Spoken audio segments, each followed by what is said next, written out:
Enrollment in progress.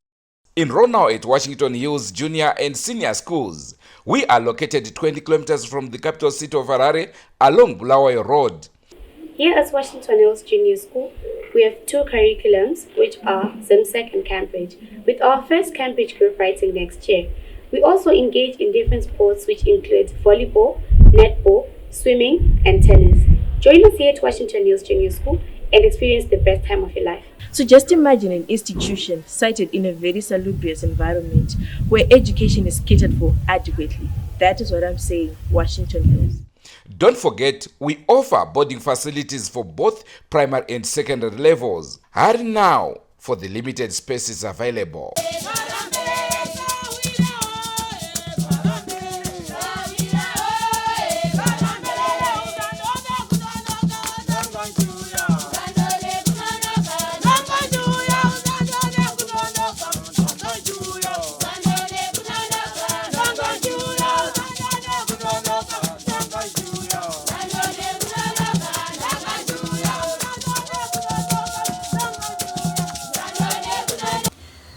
Abalalele emakhaya sezizinengi indaba esithe sathi ukuzithinta ezabantu abangcwatshwayo kungaqedakali ukuthi kuhamba njani.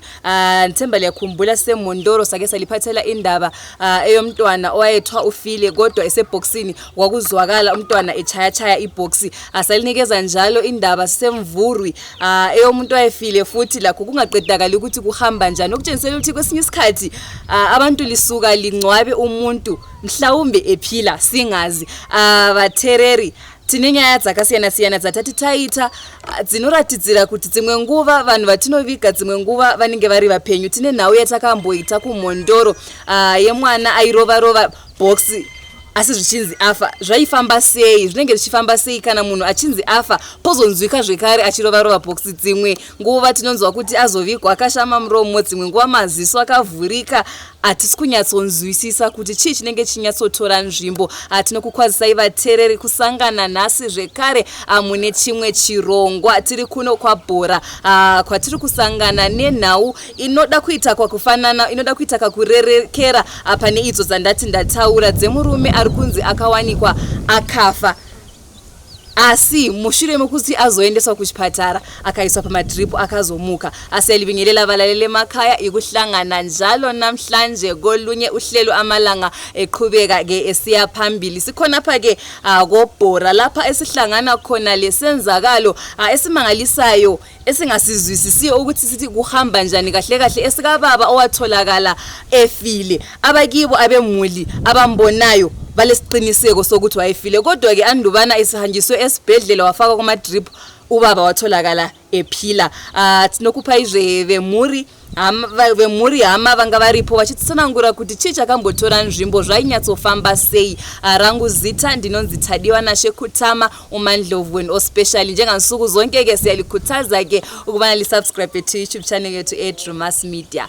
Drewmas Media, taking you to another level. Kazoi mhuri yeZimbabwe, ini ndinonzi Maika Pasura, ndogara muvhireji rekwaChikerema kwaChikwaka. Zvakaitika murume wangu akabva iri Sunday makuseni achiti ari kuenda kwaBhora. Saka vaenda kwaBhora ndobva pakudzoka ndopavakangoti miri yangu haisi kuita zvakanaka, ndobva vatsambuka parutivi peroad ndobva varara varipo usiku hwese. Varara varipo usiku hwese ndopatakaona munext door wangu anga ine motikari aitoenda kwaBhora. Ndobva atoti mudhara wangu karege ndonoti chii chiri kuitika. Ndopa vakasvika panzvimbo ndobva ona condition yavo haisi kuita mushe, munhu akatofa. Ndobva vandifonera, ndobva ndaenda panzvimbo nguva iyoyo. Ndichisvika ipapo zveshuwa ndakatarisa murume wangu ndikati kutofa, vanga vakaruma rurimi, shaya dzakaoma, makumbo akaoma. Saka panguva yatakabva tangomukumbira tikati tirikumbira kuti mutiendeserewo munhu wedu kuchipatara kwaMusami. Ndobva tasvika kwaMusami vangosweswa pabhedhi. Ndobva vatestwa shuga zvikanzi shuga yese yakatsvairwa kwasara 1%. Ndobva vaiswa drip rekutanga ndopa vakazopepuka. Ndobva kwaiswa rechipiri ndobva vazopepuka. Ndobva vazotestwa zvekare shuga ari masikati mbva yasvika pa 7.3 zvikanzi yave pari 9. ndobva varara varimo muchipatara. Musi wechitatu ndobva tabuda ndobva tauya kunokumba. Asi pamakavaona muri kuti makumbo angaoma vakaruma misha dzakaoma kuratidza kuti makatotenda kuti vafa asi kuchipatara manga makungoendesawo. Tatangoendesawo kungoti tigutsikane kuti vanomuka here kana kuti vatofa zvachose. Pamakavaona vari mukondisheni iyoyo makachema here? Panguva yandakachema. Kana nyangwe dai patakasvika nawo kwamusami vachiiswa pabhedhi ndakachema ndakagara kumakumbo kwavo dhokta achibva atinyararai. Mamuina nani ipapo? Ndandina driver watakaenda naye nemwana wangu musikana. Maita basa. Asi vane besides condition yavo iyo yavanga vari vakambenge vaine chirwere here chavairwara nacho mashure? Vane problem yemudumbu. Yemudumbu? Munovaita sei? Munotanga kuvasunga uku neuku. Kana vasungwa uku neuku kudya havadyi, vanenge vachingonwa mvura chete. Then vozobva ngopera simba. Saka iye zvino izvi taona tasvika havapo, sei muchiri kuvaregedza vachifamba vega? Nokuti zvinogona kudzokororaka. Nonetsa munhu wechirume anonetsa kukontrora. Anenge achiti kuswera ndakagara pamba hazvibudi. Ndini mwana wababa vevai vekunzi vakafa vai. Ndinoitwa Melody Kapasura. Baba vangu pandakavaona ndakachema kana kuwabata chaiko chaiko.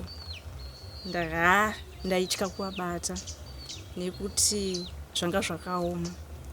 Patakazovatakura kuenda navo kuchipatara, pavakazoiswa madripi, pavakazopepukawo, pavakabva vazotanga kufemawo, ndakanzwa mwoyo wangu uchifara nekuti zvakaoma kufirwa nemubereki.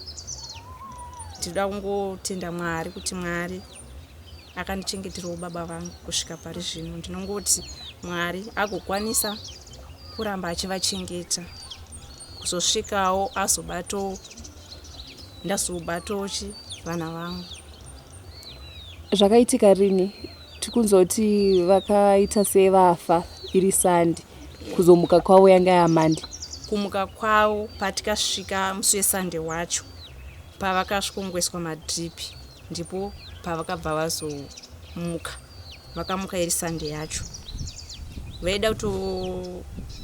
Vaida kutonzi vazobuda iri Sande, saka mari yekuti vabude yange yakashaika. Ndobva vaita mazuva 3 vari kuchipatara tichishaya mari yekuti vabude. Ndochiti ndini Kapasura ndidika. Ndakadonha musi weSande last week but ndichibva kwandaibva kwaBhora ndichiuya kumba. Pane pandakaperwa pawa ndikati regai ndimbozorora pano kuri kuma7 kumazorudoka. Pandakazorora ndipandakazorora, asi madzimai ndakavafonera kuti ndiri kuuya ndikumbozorora pano. Kubva ipapo ndipandakarara zvachose. Hana kuziva kutakurwa kwandakazoitwa kusvika kuenda kuchipatara. Ndakazopatika ndakuchipatara. Asi hazvina kutanga kwandiri chete zvinhu zvakafanana neizvozvo.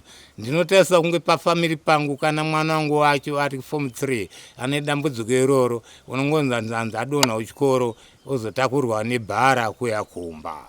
Saka dambudziko riri kutenderera ine chaupfumi hwekuti wandinobata ndofunga ndachembera ndichibata mari, handina chandakaita chinooneka nemari yangu. Kana kune vavengi vari kundikanda mamhepo iwayo kuti ndive ndife ndiri rombe kana kuda kundiuraya kana kundipedzera mhuri, ndoda rubatsiro kuno vanogona kundibatsira asi handina chandinayo.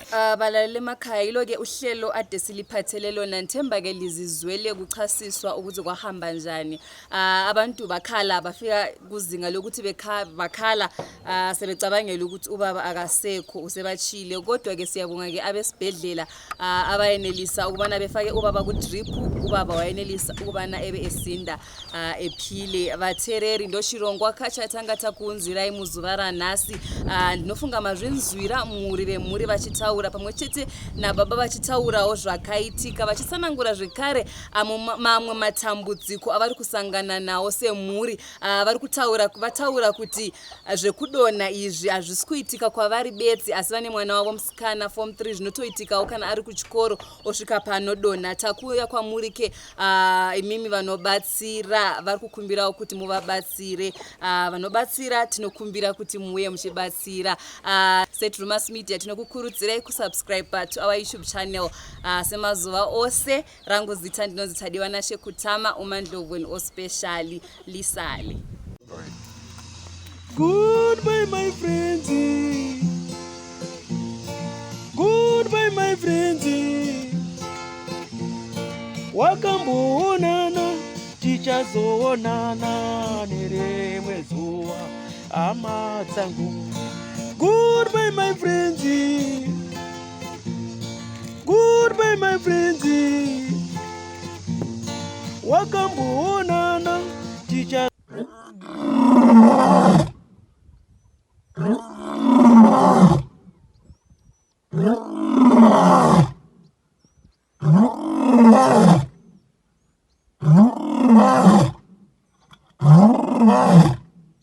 Oh